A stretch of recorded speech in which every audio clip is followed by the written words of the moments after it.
ശത്രുവിനെ ജയിക്കാൻ ഒറ്റ വഴി. ചാണക്യൻ പറയുന്നത് കേൾക്കൂ. ശത്രുവിനെ ജയിക്കാനുള്ള എളുപ്പവഴി ആചാര്യൻ ചാണക്യൻ നീതിശാസ്ത്രത്തിൽ വിവരിച്ചിട്ടുണ്ട്.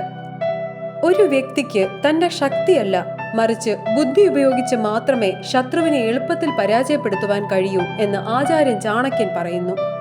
ആചാര്യൻ ചാണക്യന്റെ അഭിപ്രായത്തിൽ ഏതൊരു ശത്രുവിനെയും പരാജയപ്പെടുത്തുവാൻ കഴിയുന്ന ഒരേ ഒരു ആയുധം അത്യാഗ്രഹമാണ്. അത്യാഗ്രഹം നിങ്ങളുടെ ശത്രുവിന് തന്റെ ലക്ഷ്യത്തിൽ നിന്ന് വ്യതിചലിക്കാൻ കഴിയുന്ന ഒരു കാര്യമാണ്. നിങ്ങൾ ശത്രുവിനെ ഏതെങ്കിലും അത്യാഗ്രഹത്തിലേക്ക് ആകർഷിപ്പിക്കുകയാണെങ്കിൽ അയാൾക്ക് നിങ്ങളുടെ നിയന്ത്രണത്തിൽ എളുപ്പത്തിൽ വരാൻ സാധിക്കുന്നു. ആചാര്യൻ ചാണക്യന്റെ അഭിപ്രായത്തിൽ അത്യാഗ്രഹം കാരണം ഏറ്റവും ശക്തനായവൻ പോലും ദുർബലനാകുന്നു. ഒരു വ്യക്തി തെറ്റായ കാര്യങ്ങൾ പോലും ശരിയാണെന്ന് കണ്ടെത്തുന്നു. ശത്രു പോലും മിത്രമായി പ്രത്യക്ഷപ്പെടാനും തുടങ്ങുന്നു. ആചാര്യൻ ചാണക്യൻ പറയുന്നതനുസരിച്ച് അത്യാഗ്രഹത്തിൽ കുടുങ്ങിപ്പോകുന്ന വ്യക്തി ശത്രുവിനെ പോലും സ്വന്തം താല്പര്യാർത്ഥം കാണാൻ തുടങ്ങുന്നു.